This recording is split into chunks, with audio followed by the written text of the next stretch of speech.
Hi, everybody. This is Tom with Culture Chap. So, today I want to talk to you about advertising, show posters.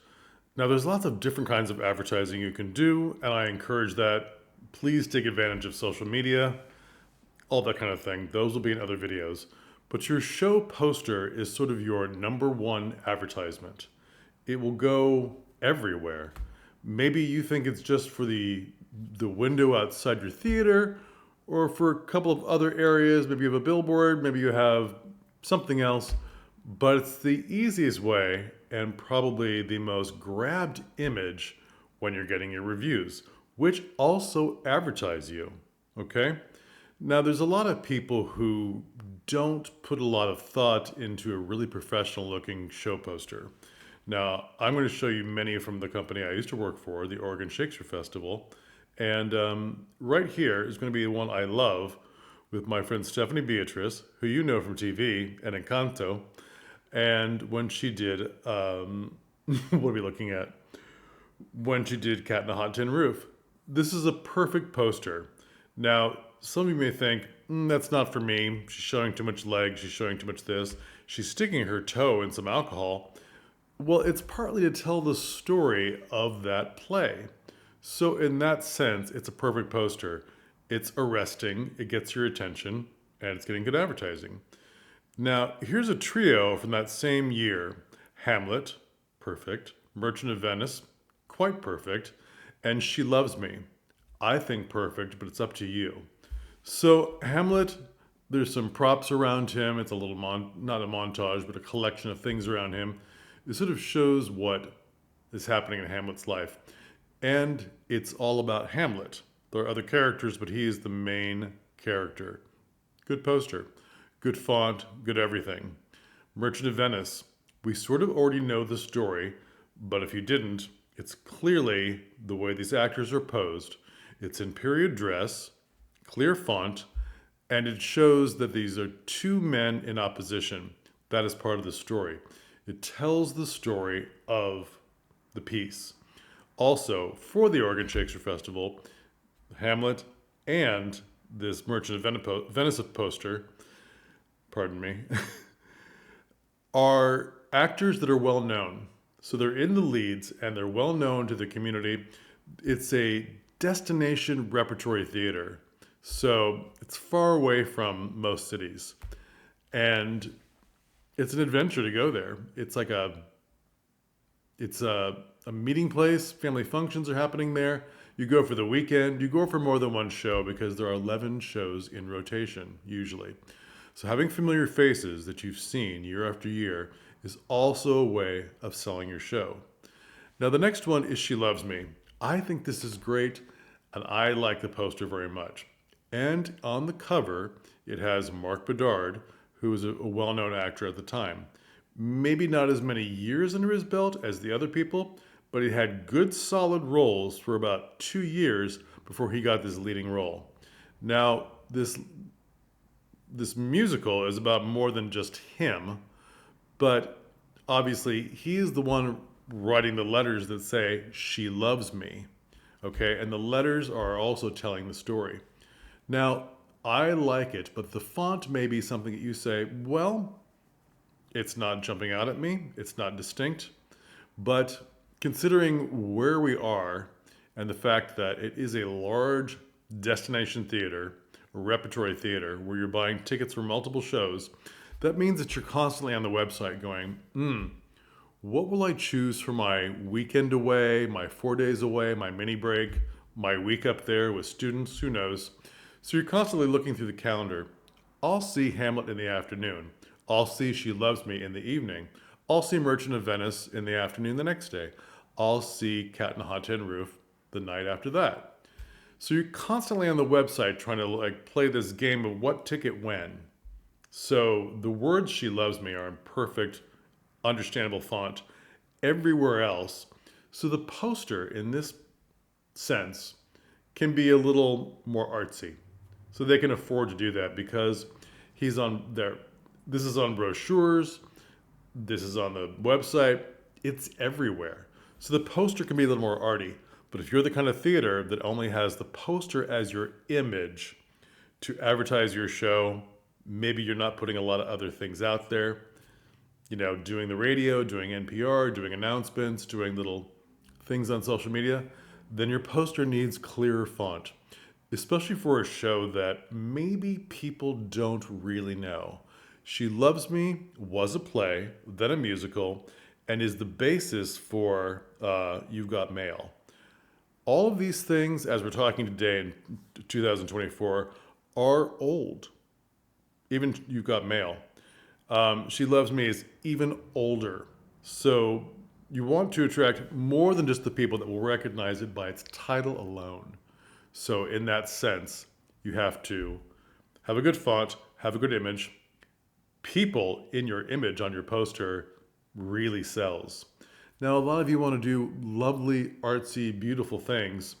And I've had shows in the past where it was just drawings or sketches, and that was fine. But I think that they only worked for those companies when I was a visiting director because people knew the shows already. There was a drawing for Little Women, which was the same drawing which is on the Broadway poster.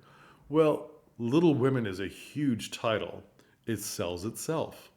So the image wasn't as important as it was with other shows that may have needed a better image, a human face, a couple, that kind of thing. If you believe that your show is familiar, but you ask around and people go, oh yeah, that. Oh, it's old. Oh, I'd love to see that. And you start realizing, well, I want everyone to come to the show of every age, of every background. What can I do that will appeal to everyone? This is an impossible question, but you should try to think about it. And I think the basic is get a very wonderful image for the meaning of your show. Make sure it's sort of as clear, this is the image, and then have a really good font. Make it very clear. All right? Now, when I was in university, quite by surprise, I was able to go to University of London. And it was one of those semesters abroad that I just stayed on and did more and more schooling after the semester was over. And but it was a surprise, like 3-day notice. So, and I was young. I think it was my second year of college. And what I'm trying to get at is that when we went to London, there was a Dangerous Liaisons play, which also starred Patrick Stewart. This is before Star Trek. Okay, so Patrick Stewart was a known entity in the UK. Great.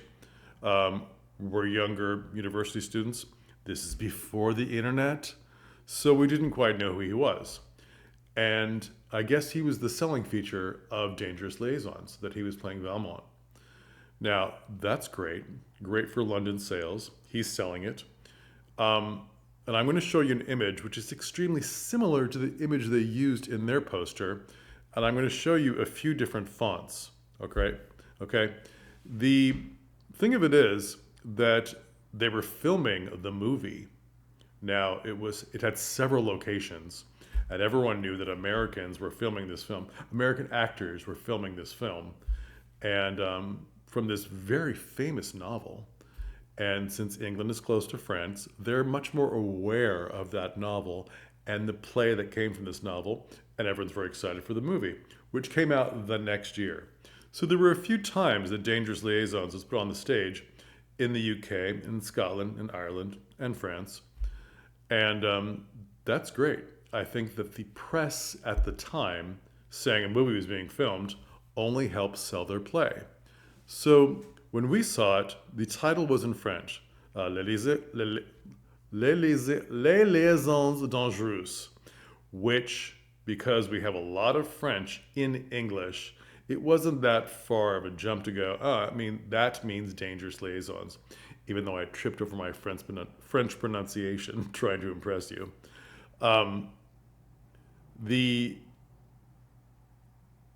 I think that was for the London version, but as it traveled to other parts of the country and to Ireland, they put it into English. Great, whatever it takes to sell it. Now, if you think about that time, would it have sold in other countries? If it was in French, the poster, with just this costume piece and these pair of shoes, would this poster be enough to sell this play in other areas? Would you need it in English? Would you need it in Spanish if you're in Mexico or South America or Portuguese, and on and on and on? Would you need it in French and English if you're selling it in Canada? Probably so. Two versions in two different languages of the same poster, even though the language is similar, the French and the American and the English, the words sound similar. Maybe. Whatever it takes to sell it for your area. This is hard to research, but you should figure out whether it works for you. If the word is similar, I remember seeing several versions in different countries of the film Black Orpheus. Now, it's about Orpheus and Eurydice, and the Black Orpheus takes place in Brazil at carnival time. It's a very famous movie. And in the movie, she's constantly crying out, Orfeo, Orfeo.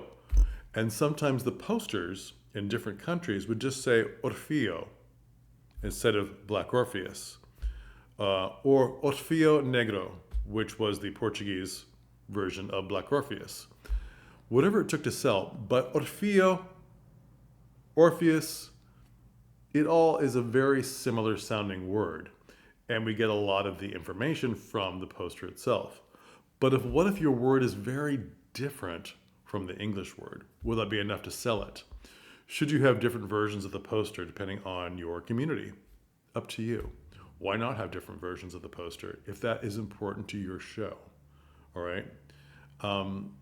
If you are promoting as I've seen in the States quite a bit, a show that is in Spanish, that is based on Mexican culture and so forth, and you only have the information in English, that isn't enough.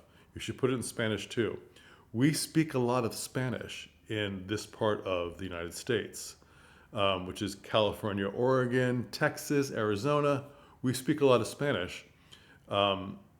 As in England, where French is spoken quite widely because France is right there. Just like us, we speak a lot of Spanish because they're our neighbors, all right? And there's a lot of Spanish-speaking people in our country. So having two posters would be wonderful because you don't want to alienate the people that you're trying to get to the show. The English speaker, the Spanish speakers, the French speakers, everything. Just decide for yourself. Maybe you can use this as different posters in different areas, or maybe you can use this for different advertisements on your social media, for your sending it to your viewers to say, you choose which one you want to see, which one you want to put up for our advertising, that kind of thing. But I can tell you, clear, understandable font is the secret. A good picture, a good image, maybe with a person, probably not a drawing, depending on your drawing or your illustration. Your illustration must be good, not sort of amorphous, depending on your show. That sells better. And when you're putting up your font, don't get cutesy. There's a person who's going to get mad at me, but they were doing You're a Good Man, Charlie Brown. And because it is about kids, they did their font in rainbow colors, which is fine. And then after it was criticized, the rainbow colors went down to primary colors, which was nice. But using yellow with the other letters, the red and the green and the blue, was not good. You really couldn't tell that that was a letter. Obviously it was. And complaining to me, what do you think? I'm like, well, maybe you could just outline the letters in black. No, no, no. Yes, yes, yes. This is advertising. Follow the rules of design. Yellow doesn't show up. It really doesn't. Especially with all the colors that the poster was in, which was also primary colors. So don't get too cutesy with your font style and your font coloring. You want to get the information out there, all right? If it's not readable quickly, that's a problem. So choose your best posters, choose your best images, and keep on advertising. Get it out early. That's also important. So people get excited about your shows. The name of the show, the dates, the theater, the website. They all don't have to be the same size font, but that's the information you need. Okay? and a version of the same image with just the title. They can look up all the rest. And that's what usually goes to your reviewers in your promo pack. To say, just use this one. All the rest of the information, obviously, when you're reviewing us, you're going to have all of our other information.